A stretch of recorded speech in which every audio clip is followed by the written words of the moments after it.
오늘은요 에베소서 2장 4절부터 10절까지 말씀 함께 보고자 합니다. 사실 지난주에 4절 5절은 봤었는데 그러나 우리가 다시 그 말씀 4절부터 보는 이유가 있습니다. 사실 지난주에 함께 본 건 중점적으로 2장 2절하고 3절입니다. 2절과 3절은요 예수님을 믿기 전, 그러니까 죽었던 과거의 삶의 모습에 대해서 우리가 보았고요. 그러니까 믿기 전의 모습입니다. 오늘은 예수님 안에서 산 소망 가운데 사는 삶에 대한 이야기가 나오고 있던 거죠. 저 죽었던 삶이었어요. 하나님의 그 크신 능력을 알지 못하고 누리지 못하는 삶, 그게 이제 죽었던 삶입니다.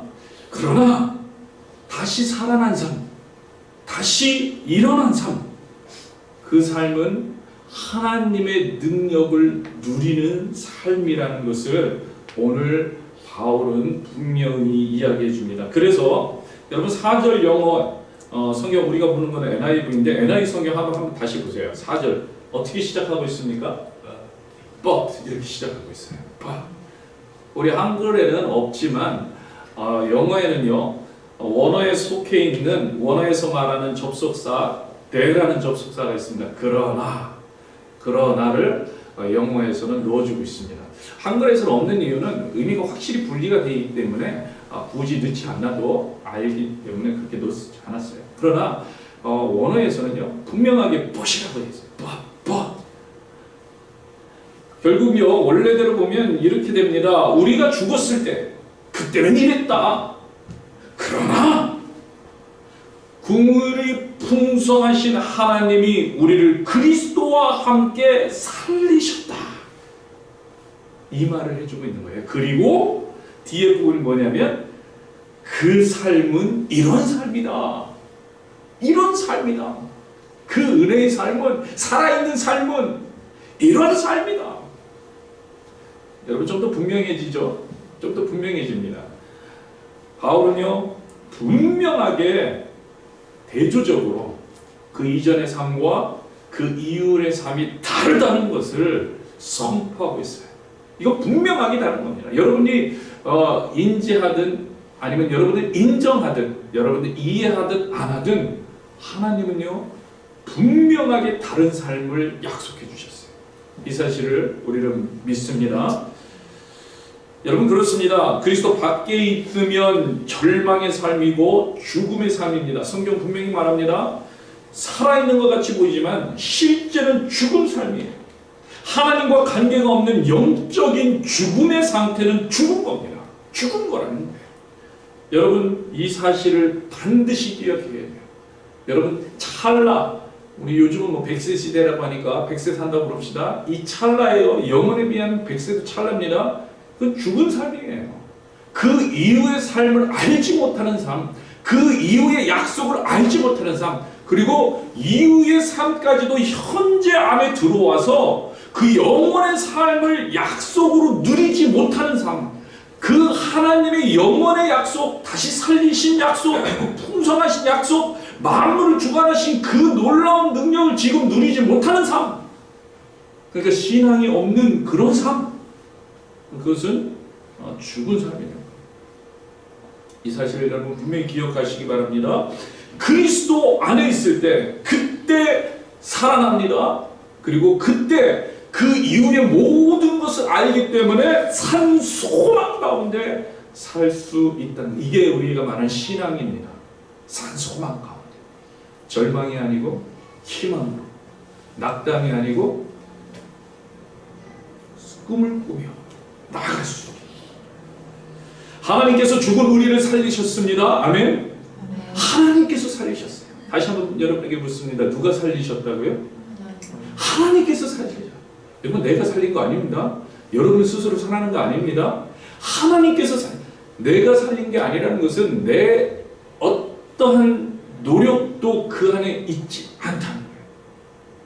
우리는 부족한 사람들입니다. 지난번에 얘기했던 쓰레기 같은 인간들일 수도 있어요. 죄가 그렇다는 거예요. 죄가 우리의 생각들, 우리의 욕심들, 우리의 시기들, 우리의 자기만 아는 이기적인 욕심들, 이런 거 어떻게 보면요, 우리가 드러나지만 안 했지 다 드러내놓는다면 정말 너무 지적을 할 거예요. 그죠? 그런 우리에게 그런 자격이 없지만 하나님이 그런 우리들을 어떻게 해서 살리셨다는 거, 살리셨다. 하나님께서 살리신 거예요. 그래서 바울은요 4절에 들어가면서 이 사실을 분명하게 이야기하고 있습니다. 뭐라고 이야기합니까? 국물에 풍성한 하나님이 하셨다는 거예요. 하나님이 국물에 풍성한 하나님이 하셨다. 너희가 잘해서 했다는 게 아니고 국물에 풍성한 하나님이 살리셨습니다. 여러분, 우리는 하나님 덕에 살아난 거예요. 하나님 덕에 다시 만들어진 거예요. 그렇다면 하나님, 우리는요 주어가, 주인이, 중심이 바뀌어야 된다는 거예요. 오늘 말씀을 들으면서 우리의 인생의 주권자가 바뀌는 역사가 일어나길 축복합니다. 여러분, 우리의 인생의 주권자가 하나님으로 바뀔 때 하나님이 하시는 일이고 하나님이 인도하시는 일이기 때문에 우리는요 살아나고 우리는 하나님의 그 크신 능력을 힘입고 또 그 능력으로 살게 됩니다. 여러분, 이렇게 되길 주임으로 축복합니다. 축복합니다. 먼저 오늘 바울은요 우리에게 하나님이 어떠한 분인지를 말씀해 주셔요. 하나님이 어떠한 분인지를 보여주시는 거죠. 그리고 이게 하나님이 어떠한 분인지를 알려주는 이 자체, 그 하나님이 어떠한 분인지를 들을 때 그 자체가 사실 이게 하나님의 능력이 됩니다. 제가요 만약에 여러분에게 하나님 좋으신 분입니다 이렇게 만약에 알려드렸다고 생각해 보세요. 그럼 좋으신 하나님, 이게 바로 하나님의 능력이에요. 그러니까 우리가 하나님이 어떠한 분이신가를 아는 것, 그게 하나님의 능력을 알게 되는 것이죠. 그래서 오늘 바울이요 우리에게 말씀해 주십니다. 하나님이 어떠한 분인지, 그리고 그것이 바로 하나님의 능력이 되는 거죠. 첫 번째 4절에 나오고 있는데 긍휼입니다. 긍휼. 여러분 따라해 봅시다. 긍휼. 긍휼. 하나님은요 긍휼이 풍성하신 하나님이라고 바울을 소개를 하고 있습니다. 여러분, 이게 얼마나 큰 은혜인지 우리가 잘 모르는 것 같아요. 그냥 긍휼, 긍휼, 그래 긍휼이 풍성한 하나님 이렇게 생각합니다. 근데 이게 얼마나 큰 은혜인지 몰라요. 이게 얼마나 놀라운 은혜인지 몰라요. 여러분, 긍휼이라는 것은요 불쌍히 여겨서 돌봐주는 마음이에요. 여러분 잘 알고 있을 겁니다. 불행을 당한 사람들에게 느끼는 그들을 불쌍히 여기는, 불행을 당한 사람 그들을 불쌍히 여기는 그런 마음을 말합니다. 사실요 이 긍휼함이 하나님께서 우리에게 구원의 일을 행하신 동기가 되고 있다는 거예요. 여러분, 하나님 우리를 불쌍히 여기셨어요. 우리 불쌍히 여기셨어요. 하나님께 이 긍휼하심이 풍부하기 때문에 우리를 향한 구원의 계획을 세우신 거라는 거죠. 하나님 마음 가운데 긍휼이 풍부하기 때문에 제 가운데 있는 우리를요 불쌍히 여기신 겁니다. 그렇다면 결국요 우리의 구원이 전적으로 하나님의 긍휼에 달려 있다. 하나님의 긍휼하심. 그 긍휼하심 컸기에, 그 긍휼하심이 풍부했기에, 여러분 우리가 상상할 수 없을 정도로 풍부하시다는. 여러분 우리가 예수님의 공생의 기간을 한번 생각해 보시기 바라요. 예수님이 주로 누구와 함께 하셨습니까? 예수님이 3년 동안 공생애를 시작하시는데 누구와 함께 하셨습니까? 가난한 자와 함께 하셨어요. 그죠? 귀신 들린 자, 병든 자, 그리고 죄인, 세리들, 심지어는 창녀들과도 함께 하셨어요. 어떤 사람들입니까? 당시에 도움이 필요한 자들이에요. 당시에 약한 자들이에요. 당시에 소외된 자들이에요. 당시에 사람들에게 인정받지 못한 자들입니다. 당시에 어떻게 보면 불쌍한 자들이에요. 왜 이들과 함께 하셨습니까? 말 그대로 긍휼하심이 풍부하기 때문에, 그들의 약함을 아셨기 때문에, 그들의 필요를 아셨기 때문에, 그리고 그들을 불쌍히 여기셨어요. 그래서 세상의 약자들과 함께 하셨어요. 사람들의 눈치를 보지 않았습니다. 불쌍히 여김을 받을 만한 자에게는 세상 사람들이 어떻게 말하여도 그 옆에 계셨다는 거예요. 함께 해 주셨다는 거예요. 왜요? 하나님이 긍휼이 풍부하시니, 긍휼이 풍부. 그래서 우리가 기도할 때 이런 기도하잖아. 하나님 긍휼을 베풀어 주옵소서. 여러분, 우리가 알고 구해야 됩니다. 왜 우리가 하나님께 긍휼을 베풀어 주옵소서? 하나님 긍휼이 풍부하신 거예요. 하나님은요, 그냥 우리를 불쌍히 여겨달라고 하면 하나님의 마음 가운데서는요, 정말 다 자기의 목숨까지 내어주신 그 사랑으로 베풀어 주길 원하시는 거예요. 특별히 요즘요, 다들 어렵잖아요. 아까 기도 중에도 나왔지만 암으로 고생하는 하나님들이 있습니다. 우울증으로 고생하는 분들도 있습니다. 재정적인 어려움으로 고생하는 분들이 있어요. 자녀들의 어려움. 하나님은요, 긍휼하심이 풍부하십니다. 그러니 기도의 자리로 나가시면 되는 거예요. 기도의 자리로 나가서 어떤 것을 가지고도. 여러분, 여리송에 있던 맹인이요, 부거를 하고 있었어요. 근데 예수님이 지나간다는 소리를 들은 거예요. 달려갑니다. 그리고 소리를 칩니다. 다윗의 자손 예수여, 나를 불쌍히 여기소서. 뭐래? 긍휼을 베풀어 주옵소서. 긍휼을 베풀어 주옵소서. 예수님이 그 자리에 서죠. 네가 무엇을 원하느냐? 낫기를 원합니다. 보기를 원합니다. 그래, 네 믿음이 너를 구원했다. 봐라. 눈을 뜨게 되잖아요. 예수님은요, 이런 일들을 수도 없이 베풀어 주십니다. 불쌍히 여겨주십니다. 굶주리다가도 불쌍히 여겨주시고, 귀신 들린 자를 위해서도 불쌍히 여겨주시고. 500여의 사건도 여러분 그거잖아요. 사람들이 몰려다니다가 쫓아다니다가 돌아가야 될 시간에 제자들이 돌려보내자 그러잖아요. 아니, 예수님은 긍휼히 여기시죠. 아니, 저들이 배고프잖아 지금. 우리가 주자. 우리가 먹고 주자. 우리의 생각으로는요, 도저히 감당할 수 없는 긍휼이에요. 제자들은 그럽니다. 우리가 없습니다. 없습니다. 우리에게 줄 수 없습니다. 하나님의 긍휼은요, 기적을 일으키십니다. 기적을 일으키십니다. 긍휼에 풍부하신 하나님이 우리와 함께해 주십니다. 우리의 기도를 들어주세요. 믿으시길 축복합니다. 특별히요, 여러분, 긍휼이라는 것은 공감해 주는 거예요. 공감해 주는. 여러분, 긍휼은요, 같이 느껴주는 거예요. 우리 고통을 함께 느껴주시는 거예요. 예수님, 특별히 하나님의 긍휼은 같이 느껴주시는 긍휼이에요. 그냥 우리 위에 군림해서 약 던져주고, 그래 이젠 됐지, 자 이제 다 나았지, 그런 긍휼이 아니라 내 문제, 내 아픔 그 한가운데 같이 있어주는 것.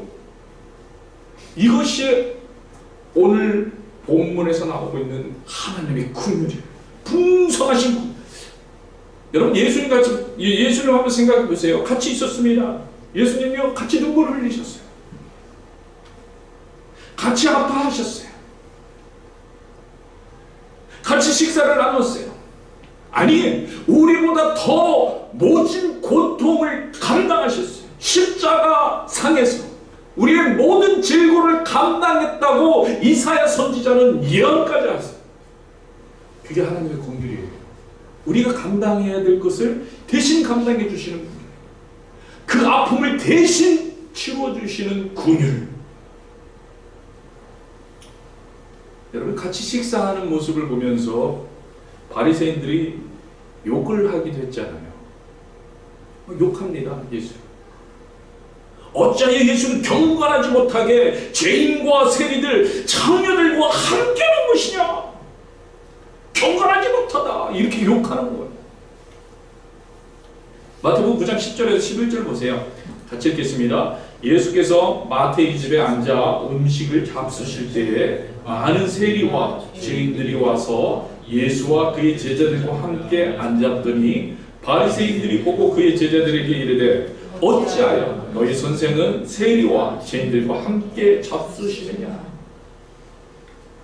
여러분, 여기서 죄인은 우리가 다 죄인이라니까 우리들과 같은 죄인을 얘기하는 게 아니라 영청에 갔다 왔든지 도둑질을 했든지 그래서 사람들한테 낙인 찍힌 사람들, 그들과 함께 하고 있느냐? 그들과. 세리들은 누구예요? 사람들이 제껴놓은 자기들만 아는, 자기 욕심만 챙기는 저 사람들하고 어울리면 안 돼. 딱 규정해버린 사람들이에요. 왜 그런 사람들과 함께 하고 있느냐? 근데 하나님은 함께 하십니다. 여러분, 이게 궁휼하심. 그리고 그렇기 때문에 우리와 같은 죄인이 용서를 받을 수 있었다는 거예요. 우리를 볼 수 있어야죠. 우리 자꾸요, 우리는 안 봐요. 자기 자신을 대입 안 시키고요, 남만 가지고 얘기하는 거예요. 우리가 구원받았어요. 우리 같은 죄인이 하는 궁휼을 입었다는 거예요. 우리에게 자격이 있어서 아니라 우리가 구원을 받았잖아요. 그래서 감사한 거잖아요. 우리는 자격 없지만 구원을 말할 수 있고 지금 우리가 구원받았다고 얘기하잖아요. 왜? 내 자격으로 준 게 아니라 하나님의 절대적인 주권으로 하나님이 그 일을 이루셨기 때문에 은혜를 주셨으니까 우리는 그것을 받기만 하는 거죠. 선물을 주셨으니까 그것을 받기만 하는 거예요. 오늘 우리가 읽었듯이 자격 없지만 구원받았고 자격 없지만 기도의 제목을 가지고 긍휼이 풍성한 하나님께 나오세요. 좀 어떤 분은 그래요. 여러분 기도하세요.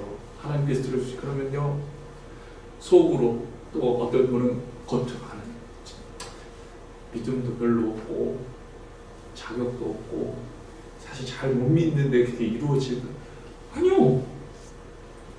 하나님 긍휼의 하나님이 우리의 자격으로 이루어지는 게 아니에요. 주시겠다는 거예요. 은혜로 주시겠다. 그러니까 나가기만 하는 거예요. 한번 해보세요. 가서 기도해보세요. 하나님요, 기도하시는 대로 이루세요. 이루세요. 나오시면 하는 거예요. 나오시면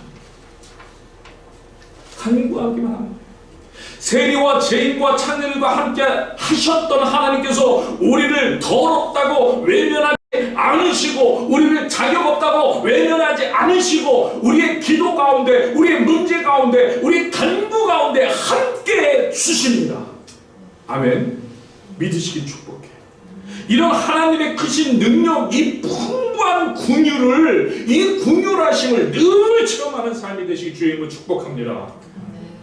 그리고 그렇다면 그 크신 능력, 그 긍휼을 입어서 긍휼을 베푸는 삶으로 우리도 나아가야 된다. 여러분 이게 중요해요. 이게 소위 여러분 10절에서 보면은 우리를 새롭게 지으셨다고 하잖아요. 선한 일을 위해서 새로 지으셨다고 하는데 바로 이 모습이에요. 그리고 긍휼, 하나님의 긍휼을 받았으면 우리도 긍휼을 베푸는 자가 돼요. 여러분 긍휼을 베푸는 삶은요 결코 쉽지 않습니다. 여러분 어려운 삶이에요. 사실 어떻게 보면요 우리의 힘으로는 안 됩니다. 감당할 수가 없습니다. 새로 지음 받아야 이 선한 일을 감당할 수 있습니다. 날마다 거듭나야 됩니다. 하나님의 긍휼하심을 힘 입어야 가능하다는 얘기예요. 하나님의 긍휼함을 가지고 사는 삶이 얼마나 힘든 일인지 예수님 당시에요 하나님을 믿고 있다는 사람들 누굽니까? 바리새인들, 심지어는요 요한의 제자들도 이 긍휼에 대해서 자세히 제대로 알지 못했다는 거예요. 여러분 마태복음 9장 13절에서 14절을 한번 보세요. 같이 읽겠습니다. 너희는 가서 내가 긍휼을 원하고 제사를 원하지 아니하노라 하신 뜻이 무엇인지 배우라. 배우라는 거예요. 모르는구나. 배워라. 나는 의인을 부르러 온 것이 아니요 죄인을 부르러 왔노라 하시니 그때에 요한의 제자들이, 여기서 요한은요 세례 요한입니다. 요한의 제자들이 예수께 나와 이르되 우리와 바리새인들은, 그러니까 요한의 제자들과 바리새인들은 금식하는데 어찌하여 당신이 이제는 금식하지 아니하나이까. 여러분 긍휼은요, 다시 말씀드립니다, 같이 있어주는 거예요. 같이 있어주는 거예요. 같이 아파하는 겁니다. 같이 공감하는 거예요. 그런데 사람들이 잘못 이해하고 있는 거예요. 가난하고 소외된 자들, 도움이 필요한 불쌍한 자들을 외면합니다. 심지어는요 정죄합니다. 그리고는 도무지 가까이 하지 않으려 합니다. 절대로 가까이 가면 안 돼요. 그들과 가까이 있으면 경건이 떨어져. 거룩이 떨어져. 그래서 가까이 하지 않는 것, 그것이 경건이라고 생각합니다. 그것이 제사라고 생각합니다. 그것이 성결이라고 생각합니다. 심지어는 요한의 제자들도 왜 금식하지 않느냐고 따집니다. 죄인과 세리들과 밥 먹는 것보다 그런 시간이 있으면 금식하고 또 기도하고 또 경건에 힘써야 하는 거 아니냐, 그렇게 말하는 거예요. 여러분 예수님은요 이들에게 분명히 말씀하시니라. 뭐라고 말씀해? 하나님의 뜻을 배우라. 하나님의 뜻을 배우라. 긍휼 없는 제사, 긍휼이 없는 금식은 아무것도 아니라는 거예요. 여러분 금식해야 돼요. 여러분 예배를 드려야 돼요. 열심히 가져야 돼요. 그런데 긍휼이 없으면 안 된다는 거예요. 긍휼이 없으면 안 된다는 거예요. 그거는 아무것도 아닙니다. 여러분 예수님 기도하셨습니까? 예수님 기도하셨어요. 그 누구보다도 많이 기도하셨어요. 새벽마다 기도하셨어요. 밤마다 기도하셨어요. 금식하셨어요. 근데 중요한 것은 예수님은 세리와 죄인과도 함께 하셨다는 거예요. 근데 바리새인들은 어때요? 금식만 합니다. 기도만 합니다. 세리와 죄인과 함께하지 않습니다. 약한 자들, 소외된 자를 돌보지 않습니다. 이건 제대로 된 금식도 기도도 아니라는 말씀을 예수님이 하고 있는 거예요. 왜 그렇습니까? 지금 바리새인들도 그렇고요, 또 요한의 제자들도 거룩하신 하나님 앞에서 금식하며 기도할 수 있는 이유가 어디에 있어요? 하나님이 긍휼히 봐주셨기 때문이에요. 그죠? 그들을 긍휼히 여겨주셨기 때문에. 여러분 요한의 제자들도 죄인이고 아무리 율법을 따른다는 바리새인들도 죄인이에요. 그런데 그들이 감히 거룩하신 하나님 앞에 설 수 있었던 이유가 뭐예요? 그 자체가 하나님의 긍휼하심을 입었기 때문에. 하나님의 긍휼하심을 입었는데 그 하나님의 긍휼하심으로 사람들 앞에 나아가지 못하고 있는 모습. 그러니까 예수님이 아니라는 거예요. 내가 긍휼을 원하고 제사를 원하지 않는다는 뜻이 무엇인지를 배우라. 하나님의 뜻이 무엇인지를 배우라. 하나님이 말씀하신 진정한 뜻이 무엇인지를 너희가 배워라. 이 말씀 지금 하고 있는 거예요. 여러분 사실요 긍휼을 베푸는 것보다 기도가 쉽습니다. 여러분, 우리가 주일날 아침마다 축복하면서 기도하잖아요. 얼마나 쉽습니까? 그리고 내 할 일 다 했어.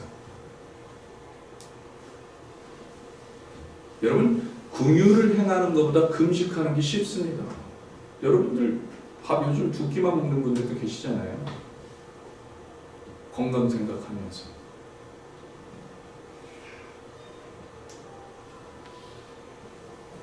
우리는 자꾸 쉬운 것만 하려고 합니다. 쉬운 것만 하려고 해요. 제가 이런 질문을 한번 던져볼게요. 여러분, 살인한 죄인과 함께 식사하고 함께 손잡고 기도할 수 있습니까? 여러분, 세상에서 욕먹고 있는 창녀들과 함께 식사하고 기도할 수 있습니까? 제가 너무 극단적인 예만 들었습니까? 그러면 여러분, 지저분한 홈리스와 함께 식사할 수 있습니까? 여러분, 힘든 일이에요. 사실 힘든 일이에요. 예수님께서 당시에 평범하지 않은 일들을 하신 거예요. 오늘날 홈리스와 같은 사람과 같이 식사하고 먹은 거예요. 오늘날 강도와 같은 죄인과 함께 하셨다는 거예요. 예수는 이런 그들과 함께 하셨다는 거예요. 여러분, 솔직히요, 우리 솔직해지십시다. 오늘 교회가 그렇게 하지 못하잖아요. 오늘 교회가 그렇게 못합니다. 우리 교회를 얘기하는 게 아니에요. 다. 물론 뭐 100% 다 그런 건 아니에요. 100% 다 그런 건 아니지만 이런 이야기가 나오는 세상 사람들로부터 이런 이야기를 듣게 되는 그런 교회들이 있잖아요. 돈 없으면 못 간다. 그죠? 교회에 돈 없으면 못 간대요. 자기가 생각하는 그 수준에 맞지 않으면 그 옆에도 안 가려고 하는 사람들이 있다는 거죠. 내가 딱 생각했을 때, 이 사람 내 수준에 좀 맞는 것 같아. 그럼 가서 옆에 앉을 수 있어요. 근데 네. 딴 데 가서 밥 먹는데 혼자 있네? 가서 앉아주면 내 수준이 안 맞네? 이게 오늘의 교회예요.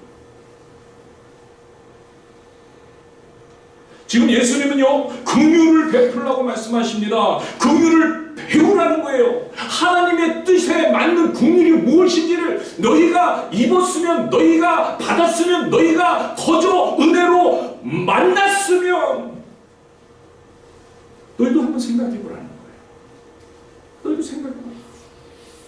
그런데 사람들은 긍휼은 관심이 없습니다.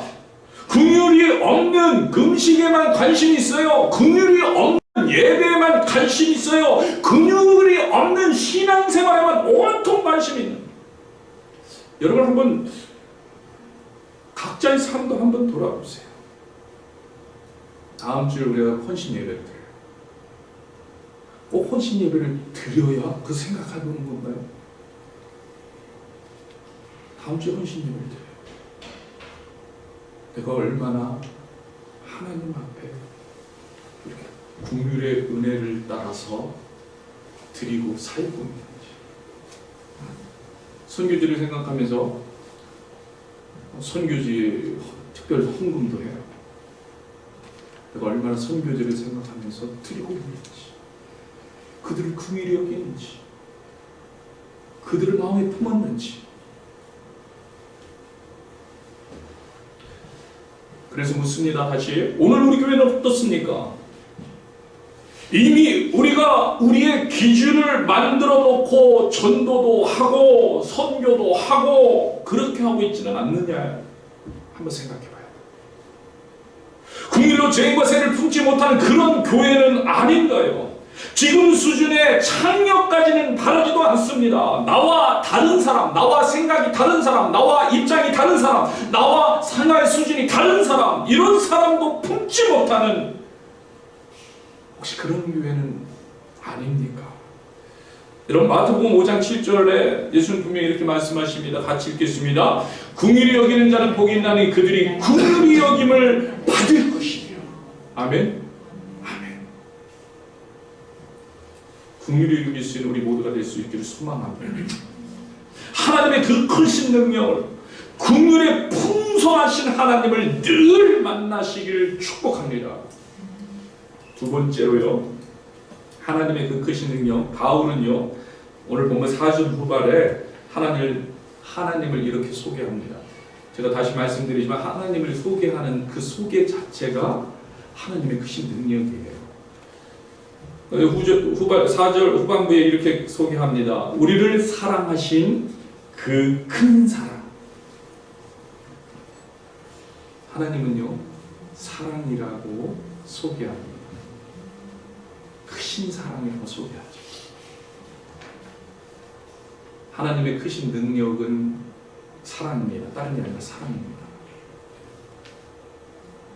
이게 긍휼과 마찬가지로요, 하나님께서 있는 긍휼과 마찬가지로 이 하나님의 사랑도 우리를 구원하신 동기, 원인이 되었습니다. 여러분, 하나님이 사랑이 크기 때문에 우리를 구원하신 거예요. 하나님 사랑이 우리가 생각할 수 없을 만큼 풍성하기 때문에 우리 같은 죄인도 구원받은 겁니다. 이 부분은 더 크게 설명 안 하도록 하겠어요. 결국요, 지금까지 살펴온 이야기는 이런 말이 됩니다. 하나님은요 크신 사랑과 긍휼하심으로 5절 여러분 보세요. 허물로 죽은 우리를 그리스도와 함께 살리셨다는 거예요. 그 다음에 6절 함께 일으키셨다는 거예요. 그 다음에 6절 함께 어떻게 해요? 하늘에 앉히셨다. 여러분 무슨 말이에요? 지금 5절 6절에서 이야기한 이것이 하나님의 능력, 긍휼, 사랑으로 누리게 된 우리의 삶이라는 거예요. 그러니까 하나님이 긍휼하심과 사랑하심으로 우리가 그 크신 능력으로 와 주셔가지고 우리가 하나님의 능력을 누리게 하셨는데 그게 뭐냐면 일으키셨다. 그리스도와 함께 일으키셨다. 그리스도와 함께 살리셨다. 그리스도와 함께 하늘에 앉히셨다. 근데요, 여러분 보세요. 이 단어 세 가지가 시제로 보면 다 과거형입니다. 과거형. 그리고 원어적으로 보면 과거형이에요. 원어적으로 말해요. 바울이요 과거형으로 쓰고 있어요. 하늘에 올라가서 앉는 것은 분명히 미래적인 시제 아니에요? 미래에 일어날 거잖아요. 근데 과거형으로 썼어요. 왜 그래요? 분명한 사실입니다. 분명한 사실. 분명히 확실히 그렇게 될 것이기 때문에 이것이 우리를 향한 하나님의 약속이에요. 우리를 불쌍히 여기셔서 예수 그리스도를 통해서 은혜를 베풀어 주셨고, 그래서 우리를 살리셨을 뿐만 아니고 우리를 항상 일으키시며, 그리고 우리를 우편에 앉아있게 하늘에 같이 앉아있게 해주시는 이 사실이 확실하다는 것을 바울은 이야기하고 있어요. 여러분, 현재 우리의 삶이 불확실하다고 이야기를 많이 합니다. 현재 사실 팬데믹 이후에는 더 그런 것 같아요. 불확실한 부분이 너무나도 많아졌어요. 언제 또다시 바이러스가 확산될지 모르는 그런 상황입니다. 그래서 우리도 지금도 보시면 마스크를 끼기도 하고 마스크를 벗기도 하고, 그러나 좀 더 위험한 장소에 가면 마스크를 또 끼기도 하고, 그래서 항상 그렇게. 왜? 어떻게 될지 몰라요. 내가 어떻게 될지 몰라요. 내가 걸릴 수도 있는 거예요. 학교도 직장도 모든 것이 불확실한 그런 시대에 우리가 살고 있어요. 그러나 여러분, 우리는 확실히 알아요. 하나님은 긍휼하심으로 그 현장에 함께 하십니다. 이 사실을 확실히 믿으시기 축복합니다. 하나님은 풍성한 사랑으로 그 자리에 우리가 어떻든 지금 상황이 불확실하든 우리는 알지 못하든 그러나 확실한 건 하나님이 그 자리에 우리와 함께하고 계시다. 그리고 그리스도와 함께 살리시고 그리스도와 함께 일으키시고 그리스도와 함께 앉히십니다. 그 근거, 그것은 하나님의 긍휼하시 풍성하기 때문에 믿으시길 축복합니다. 아멘. 하나님의 사랑이 풍부하기 때문에 믿으시기 바랍니다. 그 은혜로 살아가는 저와 여러분 되길 주의 이름으로 축복합니다. 이 시간에 같이 찬양하기 원합니다. 이 시간에